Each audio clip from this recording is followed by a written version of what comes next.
So I want to begin by thanking Yehuda, Benny, and Yoni for their work organizing this, and also for being extremely constructive, flexible, and good-natured in the preparation of this event. So I wanted to say thank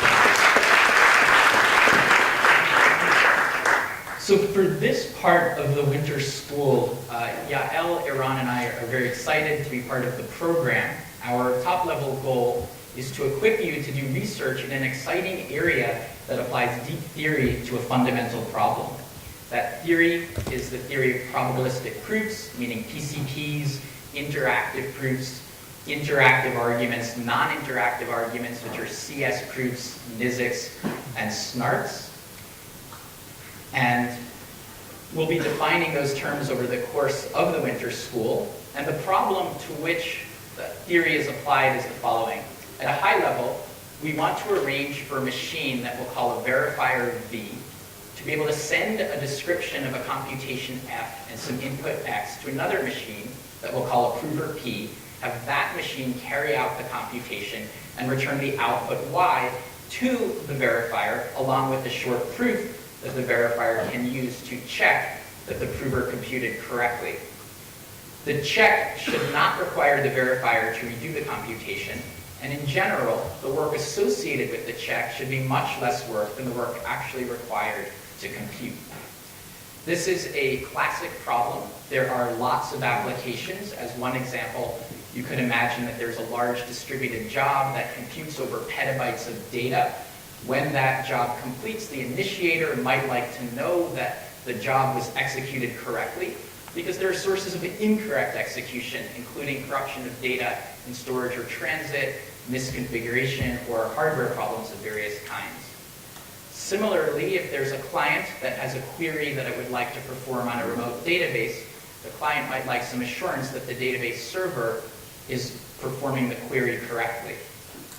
We could apply this machinery to the scenario in which the hardware supply chain is untrusted. If we have a piece of hardware manufactured in an adversarial facility, or at least an untrusted facility, it might be nice if that hardware could provide checks that could be checked efficiently by a high assurance verifier, for instance, that the hardware is operating correctly. More generally, this picture applies in any situation in which a third party is supplying an untrusted execution substrate, and even more generally, whenever an untrusted third party is making assertions for which it is desirable that there be efficient checks.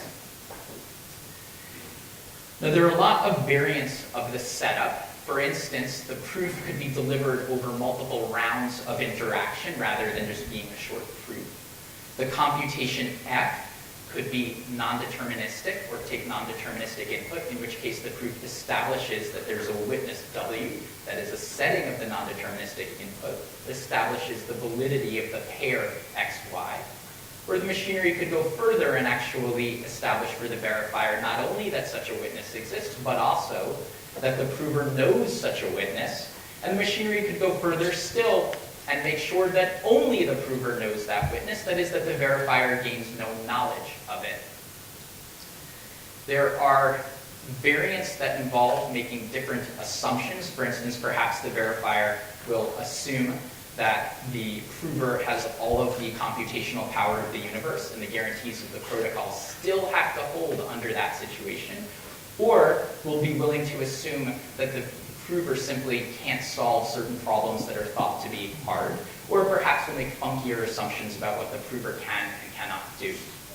Other variants involve the question of whether the verifier has access to all of its input or not. Now, something I want to clarify, it's probably not super needed in this audience, but I just want to make clear that we're not talking about the question of program correctness. That is a complementary problem. It is a very important one. Program correctness is establishing that a given computation is expressed correctly, meaning consistent with a higher level specification. We, however, are going to take the expression as a given and will be concerned with whether the execution is consistent with the expression. Now, a lot of the variants, if not all of them, are addressable with deep and fascinating theory. The overall family is the theory of probabilistic proofs. A central result in this area is the PCP theorem, which I've highlighted on this slide. And the PCP theorem implies, among other things, that it's possible to check the correctness of a mathematical assertion by inspecting only a constant number of locations in a suitably encoded proof of that assertion.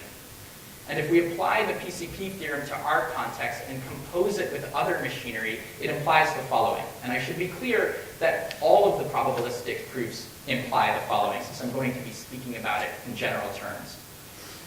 For any computation f, input x, and purported output y, there is a proof and a way of inspecting that proof in a randomized way, potentially through interaction, such that if y is the correct answer when f is applied to x, then the verifier will accept the proof or the interaction.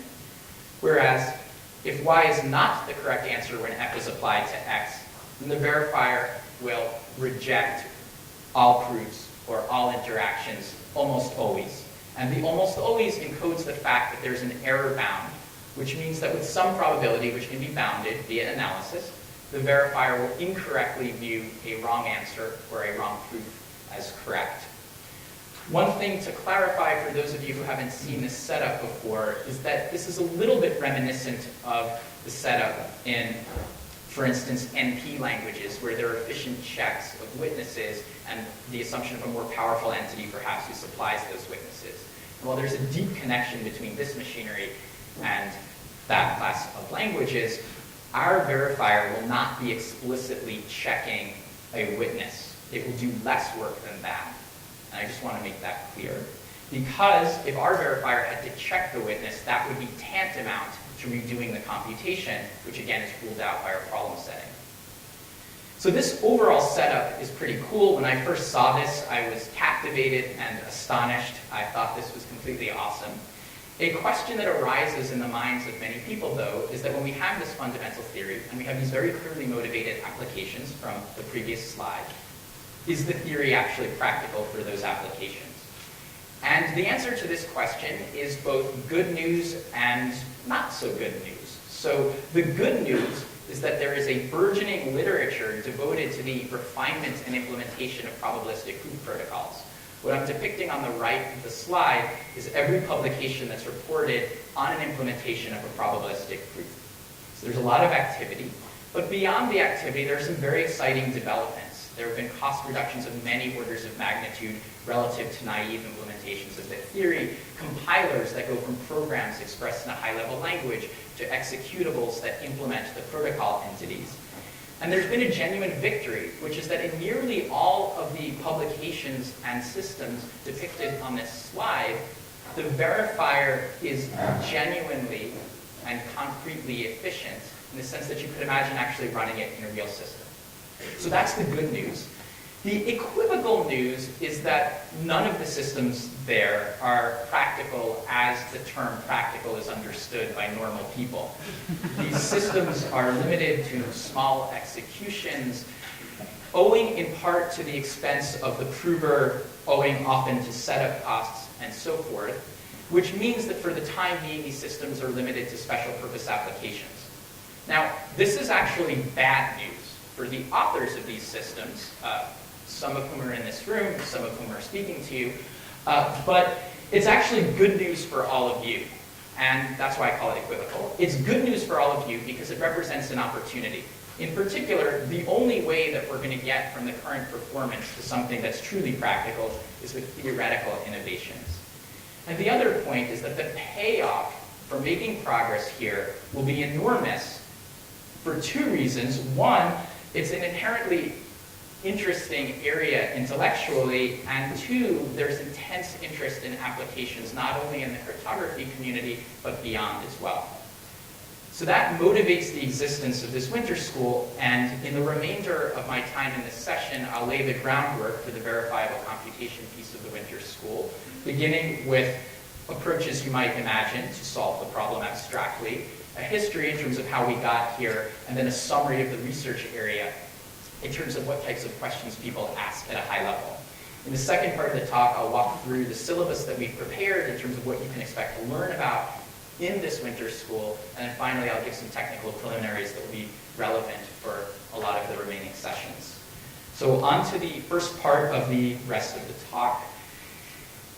If we step outside the theory context for a moment and just kind of think about things in common sense terms, if we imagine that there's some abstract client that wants some abstract server to do a job for it, how can the client make sure that the server is computing correctly? Well, one thing you might think to do is replicate the computation. Ask 5 servers to carry out the job, compare their answers. If they agree, accept the answers, and if they disagree, either try to figure out which server's wrong or just reject the output altogether.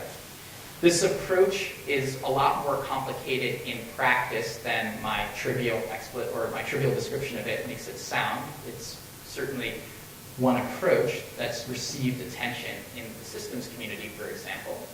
But it rests on an assumption that we prefer not to make, namely that the failure of replicas is uncorrelated. In reality, the failure of replicas tends to be correlated. Another approach you could imagine is trying to establish trust that the remote machine is doing the job that you asked it to.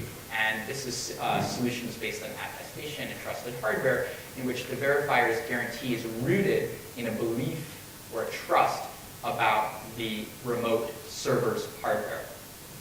Also based on an assumption, namely that there is such trusted hardware. Finally, you could imagine just trying to spot check. If there's a particular server you're worried about, you could check its answers and redo some of that server's work yourself to try to see if that server is misbehaving. But that rests on another usage assumption, namely that the server, if it's going to be incorrect, is always incorrect, such that an audit has a very high probability of detecting the issue. So we prefer not to make usage assumptions. The next thing you could imagine doing is restricting the class of computations in one way or another. A classic example here would be Freival's algorithm for matrix multiplication. We're verifying the product of 2 matrices. It's a beautiful algorithm. If you haven't seen it, I encourage you to actually, just a quick show of hands, who here has seen Freival's algorithm, just so I know. Some people did not raise their hand who I know have seen Freival's algorithm. So once again, who here has seen Freival's algorithm? Okay, so it's beautiful.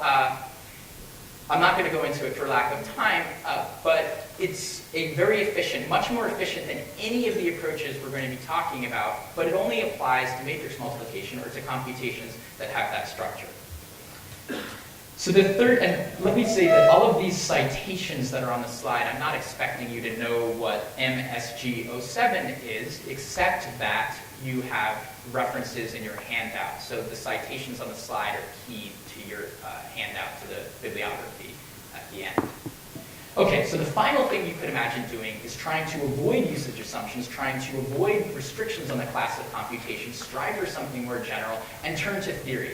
And the only theory that we know about that seems applicable is the theory of probabilistic proofs. And that leads me to a brief history. In fact, it'll be so brief that it will be egregiously abridged. We'll leave out all kinds of stuff. But a history of verifiable computation based on probabilistic proofs. I think a good place to start is 1985 with the first probabilistic proofs, the interactive proofs of Goldwasser, Macaulay, and Rakoff, and the Arthur Merlin proofs of Babai. And let me just say an interactive proof, Elle will be going into this in much more detail, but at a very high level, an interactive proof is a setup in which a very powerful prover can convince a weak verifier of true statements without the weak verifier being fooled about incorrect statements. So in 1991, Babai, Fortnow, Levin, and Szigeti apply a kind of probabilistic proof, now known as a probabilistically checkable proof, to the problem of outsourcing computations. And I'm not going to read the quotation on the slide to you because you can read it, but to my knowledge, this is the first time in the literature that people have explicitly proposed applying probabilistic proofs to the problem of verifying outsourced computations. The landmark PCP theorem comes out a year later. It is a central result in complexity theory that improves on the parameters in prior PCPs, and in particular results in asymptotically short proofs. Killian applies PCPs and their predecessors to create the first efficient verifier, in which you could imagine the verifier running conceptually in less time than it would take to actually carry out the computation.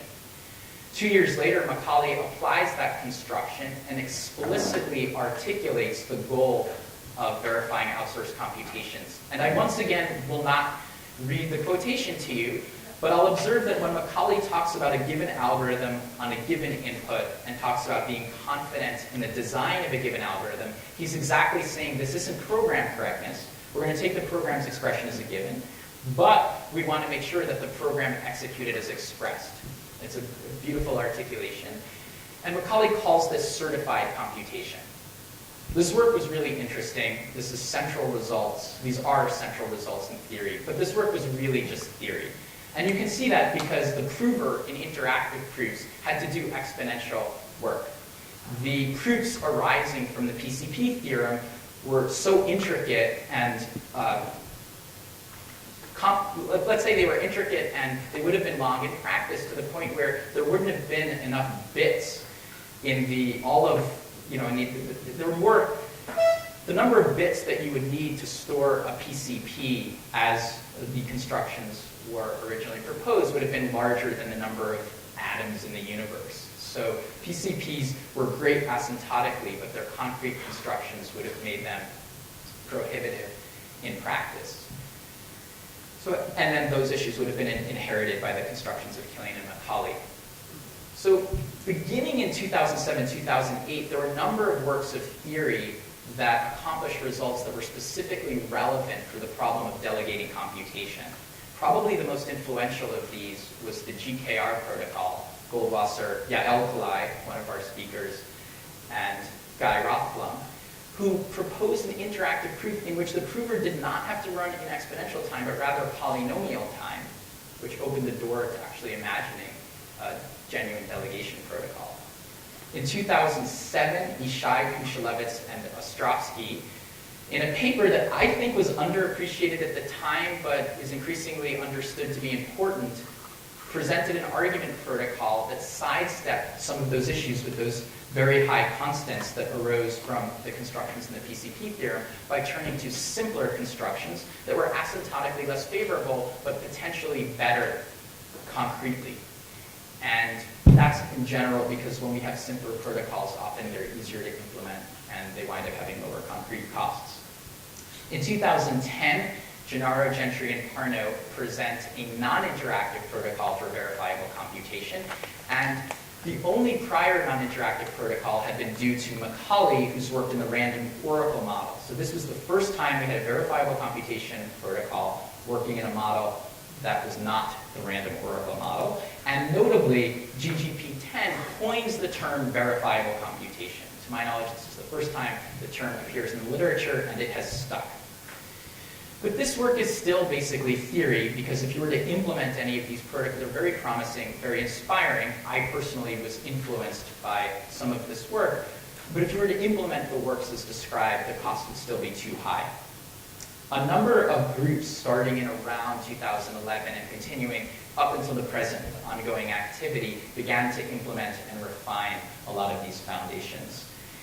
And I should say that those foundations really were related to the GKR work as well as the IKO work. And it's not the case that all of the work directly builds on one or the other of these, but they're influenced of that flavor, rather than GGP10, which is based on fully homomorphic encryption and therefore carries very high costs if you were to implement it. Concurrent with this, and there's been a lot of interplay with the implementations, is ongoing theoretical innovation, SNARDs and SNARKs, two-message delegation protocols, etc. And we'll hear about that. The focus of the workshop here will approximately be the two rectangles that are shaded, but we'll be talking about other things as well. That leads me to a synopsis of the research area in terms of what types of questions people tend to ask. And I think one way to understand the activity in the area is that if you're going to have a delegation protocol or a system for verifying assertions, you're going to have a front end and a back end. The front end maps from a high-level computation, for example, expressed in a high-level programming language, down to something like an arithmetic circuit. And the back end's job is to create a proof from prover to verifier that the execution on a given instance is consistent with that arithmetic circuit. When we think about the back-end, a number of research questions arise. One question we tend to ask is, what types of circuits does the given back-end handle? What type of assumptions are needed? Does the back-end work assuming only that the verifier has access to a genuine source of randomness? Or does the back-end require that the prover have limited computation? Another question we can ask about are, what are the properties of the backend? Does it provide, for instance, zero knowledge? Does it provide public verifiability? Does it provide non-interactivity? We also ask about the number of messages, because that's important. It's ideal to have a protocol that has a smaller number of messages between verifier and prover. When we think about costs, we ask about both asymptotic costs, and we often care about concrete costs. Sorry for my handwriting, that should say asymptotic and concrete. And then some of the costs will turn out to be able to be amortized over multiple runs of the protocol, and so we'll ask which of those costs can be amortized. And finally, we ask about the mechanics, and the mechanics often matter because the simpler the mechanics, the more likely it is that you'll be able to implement those mechanics. Simpler protocols are easier to optimize and easier to get right. In terms of the three types of backends that exist in the literature, I'll divide them into interactive proofs, interactive arguments, and non-interactive arguments, which cover CS proofs, something called NISICs, SNARDs, and SNARKs. And to understand the distinctions among these three, you can think about going downward here as being more expressive in terms of handling a larger class of circuits and having better properties. But of course, there's no free lunch. Nothing is for free in this world. And so higher up in this picture, we have higher quality assumptions. And in particular, interactive proofs really only assume that the verifier has access to a genuine source of randomness, which is probably the smallest assumption you could make, whereas non-interactive arguments will make stronger assumptions, and Ellen and Ron will be talking about that.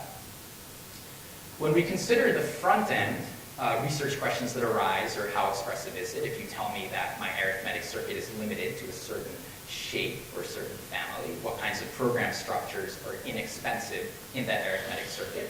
What's it like for the programmer? If you are somebody who faces yourself having to write a program in a restricted subset of C, for instance, what's it like to write code in that environment and have it compiled down to an arithmetic circuit? How does translation work? Is it manual, where you would have to write down the arithmetic circuit yourself, or do we have a compiler that can, again, bring you from a high-level language down to an arithmetic circuit? The arithmetic circuit model is somewhat hermetic in that it simply just seems to refer to itself. It would be nice if computations could refer to external state, and incorporating notions of external state in the outside world into a given, what's going on in a given computation is also a question. So the front, I tried to make clear that the back end brings trade-offs. The front end also brings trade-offs. If you combine these trade-offs together, you get a picture, well, actually, I'm getting ahead of myself. So the types of front ends, I'll get to the trade-offs in a second. The types of front ends that we'll imagine will be circuits that have repeated structure, those without repeated structure, those that take non-deterministic input, which you can think about as input wires to the arithmetic circuit that are not set by the verifier, but it'll be the prover's job to produce inputs to the arithmetic circuit. And universal circuits in which a given circuit can execute multiple types of computations. You've probably seen the concept of universal machines or universal circuits before. The idea is that one of the inputs is like a software program that governs the execution of the circuit. And the two types of circuits that we'll be seeing at a high level, one way to categorize them is the universal circuit is like a CPU that takes a software program, whereas the other type of circuit is hard-coded. The computation it performs is hard-coded, and ASIC just stands for application-specific integrated circuit. It's a term that's used by people in systems to refer to custom hardware. So I started to say, and it remains true, that the front end and back end compose to create trade-offs. And one way of depicting the trade-offs, not the only way, is in terms of concrete costs and applicability. So from left to right, we have more expressiveness in terms of the class of computations that the given machinery can handle. And top to bottom, we have increasing costs in terms of the price of the given piece of machinery. And I don't expect you to know what all of these works are or even to retain them. Rather, I'd like you just to get 3 things from this picture. The first is that there is a trade-off. The second is that over the course of this winter school, you'll be gaining a sense for the trade-off. You'll, for instance, understand why the interactive proofs are up and to the left, and the arguments are down and to the right, neither of which is ideal, because ideally we would be up and to the right. Up and to the right is better, meaning more expressive and lower costs. And you'll similarly understand why the ASIC approaches are up and to the left, or excuse me, up and to the left, and the CPU is down and to the right, when in fact it'd be better to be up and to the right. That's the second point, that you'll gain a sense for these trade-offs. And third, ideally, as a result of work that you do, the trade-off will be improved. The frontier would shift, this is the ideal, so that we can all move toward lower costs and greater applicability. Okay, finishing up the summary of the research area. It is an interdisciplinary area. There is room for pure theorists. There's room for more applied people. There's room for people working at the intersection. The areas of computer science that this area draws on include complexity theory, cryptography, systems security, a little bit of programming languages as well. Just a quick show of hands. How many people in this room are pure cryptographers?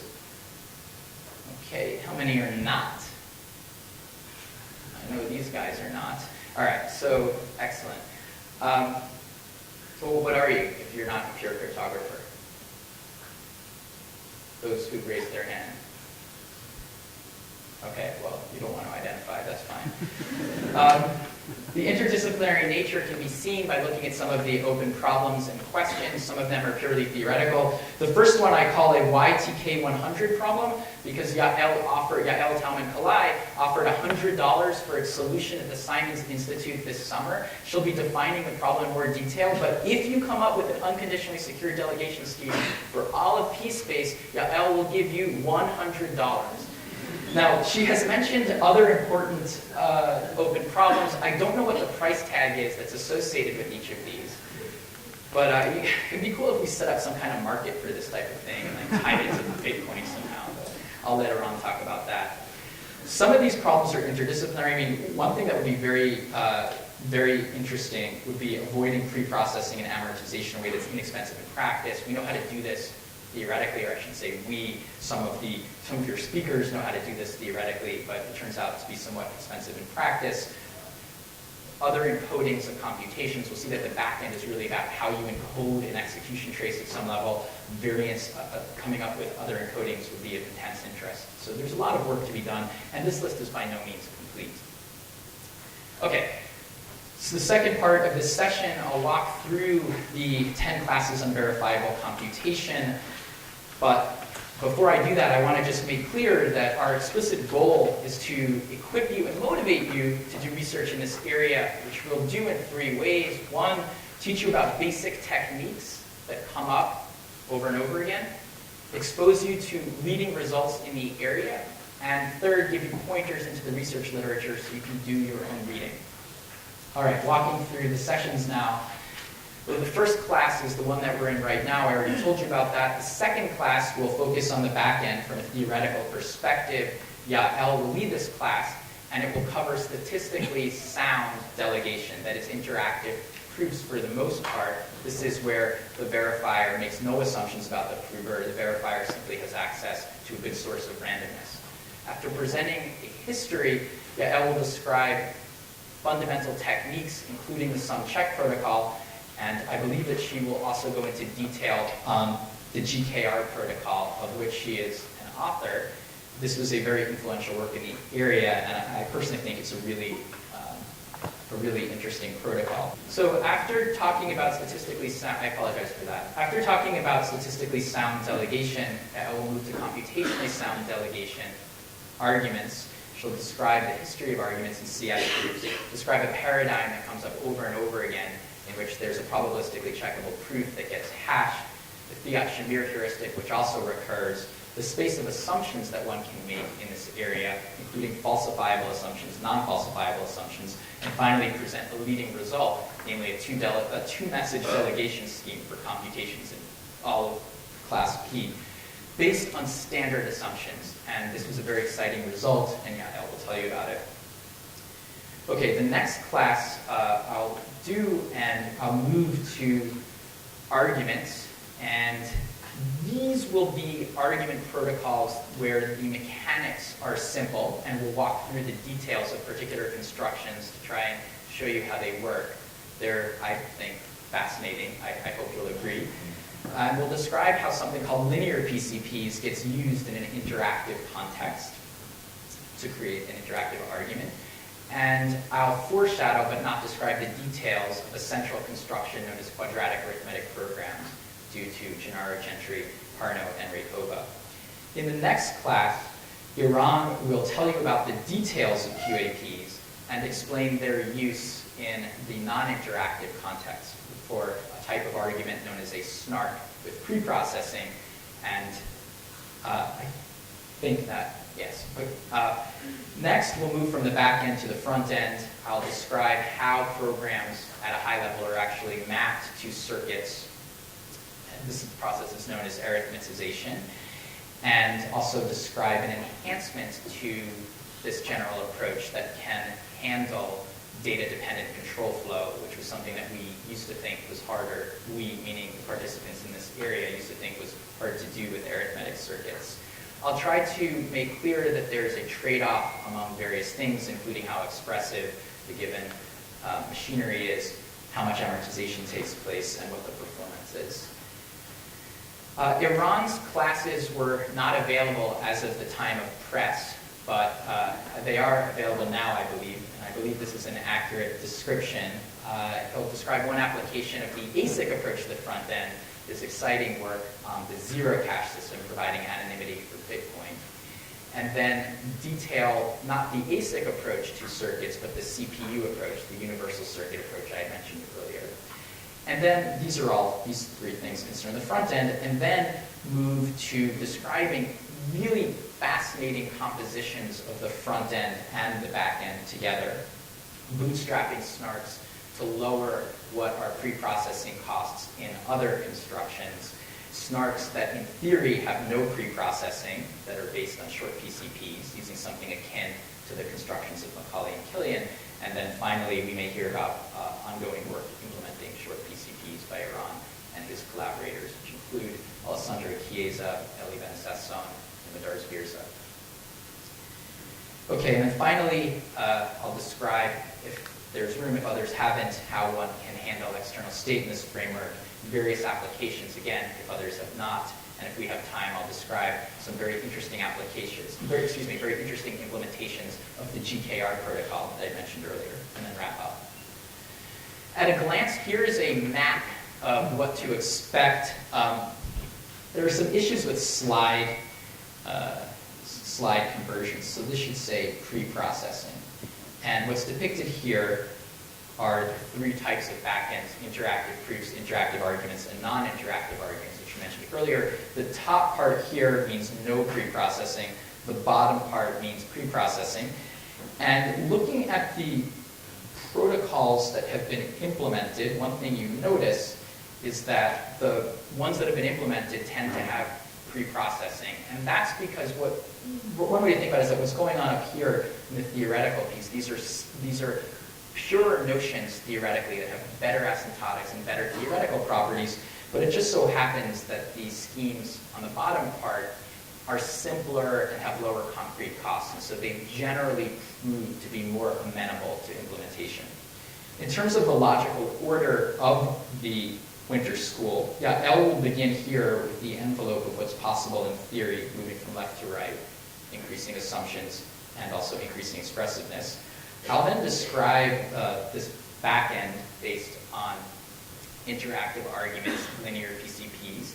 And the logical order, the reason that 5 comes before 6 is that once you understand what's going on in the interactive context, it's a bit easier to understand what's going on in the non-interactive context. And it's a bit easier to have the context for what the important construction of QAPs has accomplished. After the back end here, we'll move to the front end. I'll tell you about the ASIC approach. Iran will tell you about the CPU approach. And then Iran will also tell you about exciting compositions of the front end and the back end in the context of bootstrapping. So that's the map. All right, so some technical preliminaries here. A question that arises, and I'm going to write here, but you don't have to write down what I'm writing because there's an equivalent version in your notes, so you can probably just focus on the screen. The first question we have to ask is how are probabilistic proofs defined? And I'm not going to be giving you very precise definitions right now. I'm only going to describe the shape of these definitions. There's almost always a language L, and I'll just write down language, and an instance A, and the question is an instance A in the language. And in a probabilistic proof, there's almost always a verifier that's based on the language, and the verifier has access to randomness, and we'll just model that as a random string R, perhaps being a vector. And the probabilistic proof protocol, again, this is the general shape, there are variants, but basically it should satisfy a completeness property, which is to say that if the instance is in the language, then there should exist a prover. So I'm specifying that there's another entity here. We could also imagine this as a fixed proof. Again, I'm just trying to give you the shape. There exists a prover for which the probability that the verifier accepts the prover's answers, accept P's answers, is 1. And at the same time, this, obviously one way to accomplish this would be to just have a verifier that always accepts everything, have a very non-discriminating verifier, but that wouldn't be very useful for a proof system. So we also have a soundness property. And the soundness property can be articulated this way, that there exists some epsilon greater than 0, for which if A is not contained in the language, then for all possible provers, and again, I'm specifying that we're in the interactive context, the probability that the verifier accepts this potentially adversarial prover's answers is bounded by epsilon. Importantly for this definition, and this is crucial, the probability is only over the verifier's random choices. It's never over anything the prover does. The prover's choices can affect where in the probability space the unfortunate outcomes happen, but it can't affect the size of the unfortunate outcomes relative to the size of the probability space. Now, there's usually efficiency requirements, and these are specified sometimes differently. I won't even specify them. I'll give you a sense for them. We want the prover's running time to be not much worse, I'm being intentionally vague, than T, where T is the time to actually decide whether A is in the language or to actually compute the given computation. We want the verifier's running time, ideally, to be much less than T. Again, this is the ideal. And we want the communication and the number of rounds to be likewise not much less. And of course, there are a lot of variants. Can people in the back, I guess I should have asked that, I apologize. Can people in the back see? Okay, all right. So there's variants. There's computational soundness, in which case, rather than the prover being unspecified, we'll specify that the prover is limited to being polynomial time. There's non-deterministic languages, in which for every instance that's in the language, there's some witness that can be more efficiently checked, in which case, in the completeness case, the prover will actually be given that witness. There's proof of knowledge, which is a stronger property than soundness, and proof of knowledge is formulated in such a way that looking at the soundness, if the probability of the verifier accepting the answers is greater than epsilon, so we're in the contrapositive here, then not only does a witness exist, but also such a witness can be efficiently extracted from the prover, which is strictly stronger than soundness, because if a witness can be extracted, clearly one exists. So proof of knowledge implies the contrapositive of the soundness property. And then there's zero knowledge, which I mentioned earlier, in which Iran will talk about in depth. So the next question, we've said that probabilistic proofs are defined with reference to language. What language should we use for the abstract problem of verifying program execution? Well, one language you could imagine, and I'm going to be a little bit non-standard about this, is Boolean circuit satisfiability, which will consist of all triples CXY, for which C is a Boolean circuit, and then X and Y are input and output. Let me just actually erase this. I'll just say C is a Boolean circuit and C applied to X equals Y. This is a little bit non-standard. Often for satisfiability, we want the circuit to evaluate to 1, but this matches our setup a little bit better. What's a Boolean circuit? Who has seen Boolean circuits before? Okay, most of you, all right. I'll draw it just for the fun of it anyway. It's a network of AND, OR, NOT, NAND, whatever, gates. We'll put this in here. We'll put this, move that to the this. I mean, I'm drawing this at random, basically. So arithmetic circuit satisfiability looks the same. It's I'll define it as the set of triples for which C is an arithmetic circuit. I'll tell you what that is in a moment. And again, when the input, for which the input to the circuit yields the given output. An arithmetic circuit is the same, except that the wires are field elements in a large finite, usually a large finite field, or field elements in a large finite field. Of course, if the field is just a 2-element field, we're back to Boolean circuits, and the gates are field operations like add and multiply. There's a language of non-deterministic Boolean or arithmetic circuit satisfiability, and that modifies the original picture in which we get all triples for which, first of all, C takes some non-deterministic input, and C takes non-deterministic input, and there exists some witness such that C applied to the input and the witness equals the output. So that's the modification. Now, one thing to notice here is that these languages are called satisfiability, and it's not really, why is this called satisfiability? Well, the reason it's called satisfiability is an alternate view of these languages is that the wires are like variables, and the gates are like equations that govern or constrain these variables, which is intuitive, but I think it's worth stating out loud because it leads to the perspective that sometimes if these gates are constraining variables, maybe we should just work with constraints directly. Maybe it would be easier to transfer to an algebraic context.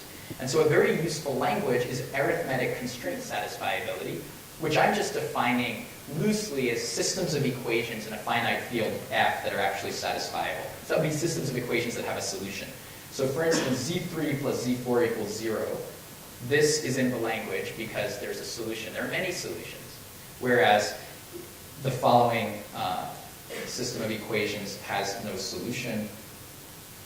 This would not be in the language. This is in the language. So there turns out to be a useful notion that I'll be returning to, and I think some of the other speakers will as well. And the question is, what does it mean for computation? Well, when we have a computation, how do we get the constraints in this language? Where does it come from?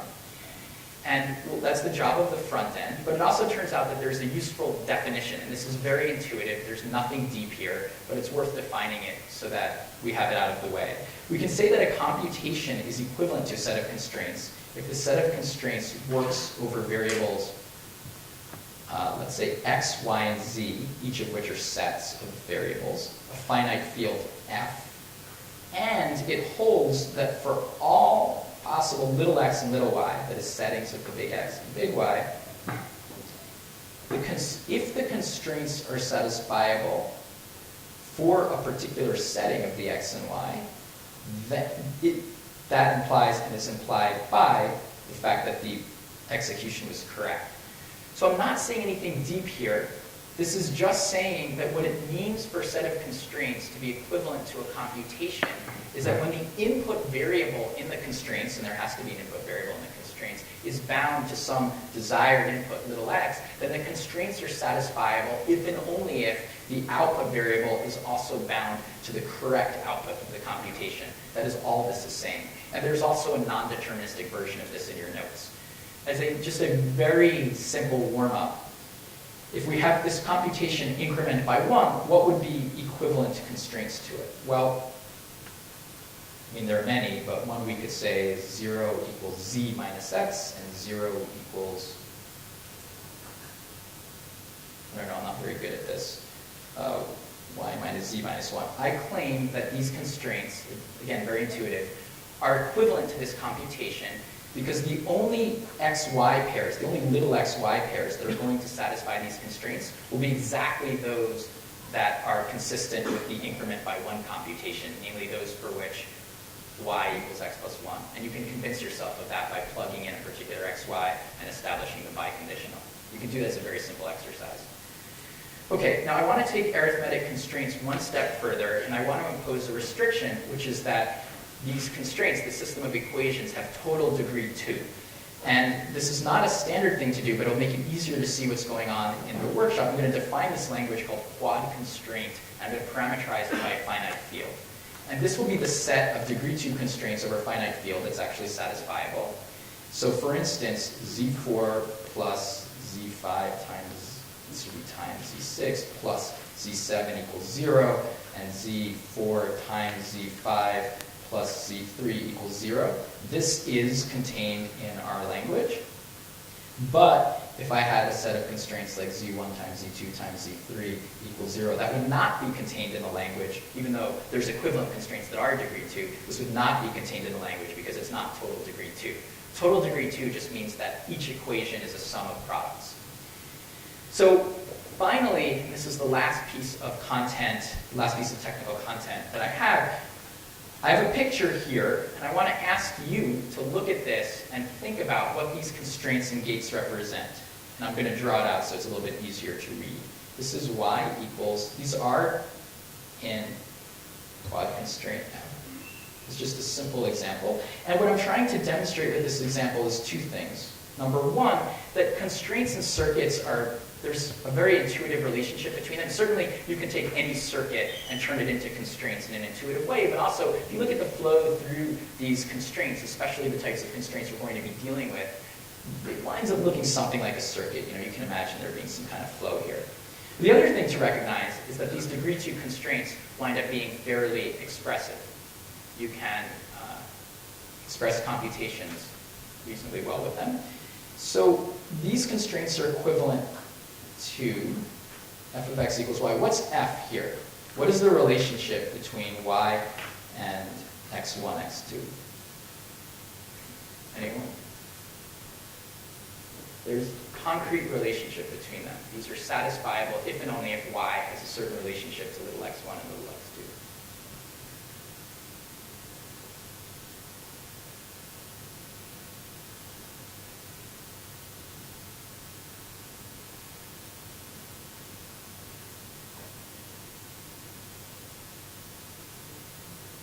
Yeah. Louder? It's a zero check. Can you be more precise? Yes, and what? But that it does check equality between x1 and x2, and what value of y is returned?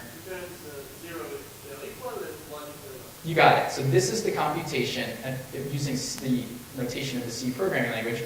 Y1 is not equal to y2. If that's true, then return 1. Otherwise, return 0. These constraints are satisfiable if and only if for particular y1 and y2, for particular little x1 and little x2, these constraints are satisfiable if and only if y is 1 or 0, depending on what this gentleman said, whether they're equal or not. It's just an example of what it means for constraints to be equivalent to computation. Okay, just to summarize what I've talked about, I think the area is exciting. We're addressing a fundamental problem using deep theory. There are central technical notions in this area, including probabilistic proofs, circuits and constraints, program translators that go and transform from programs into constraints. And there are a lot of properties and trade-offs and axes to think about in this area. Ideally, you'll internalize some of these over the course of the winter school, and ideally by the end of the winter school, or not by the end of the winter school, ideally as a result of the winter school, or it would be one factor, and as a result of your research and hard work, you will help improve these trade-offs. So I just have one final comment. In either class 7 or class 10, which will be Tuesday morning or Wednesday morning, I think it might be fun to work through some code exercises, they're very low overhead. These were prepared by my undergraduate student, Max Howell, so I want to say thank you to him. If you would like to, I'll be demoing them here. Again, they'll be very simple. If you'd like, this isn't meant to be a chore. I guess some subset of you probably hated the systems classes that you took as undergraduates, or you were math majors, and so, you know, you avoided all of that. This will be pleasant, I hope. It's not meant to be unpleasant. But if you want to do the exercises yourself, and active learning is always better than passive learning. If you want to do them yourself rather than just watching, you will need to install some software. And it's all in a zip file and a virtual machine image. So there's two ways to get it. The first is that from the home page of this winter school, thanks to Yehuda, there is a link to the zip file. And the other is that there are USB sticks floating around that have, Yehuda has the USB sticks.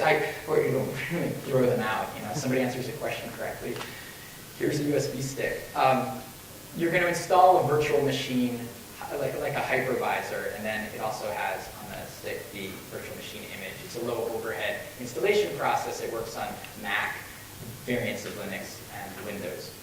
So that's pretty much it. I would be remiss if I did not mention my collaborators in this research area. Many of these folks have had a deep influence on how I understand the area. And I guess I'll end there and ask if people have questions.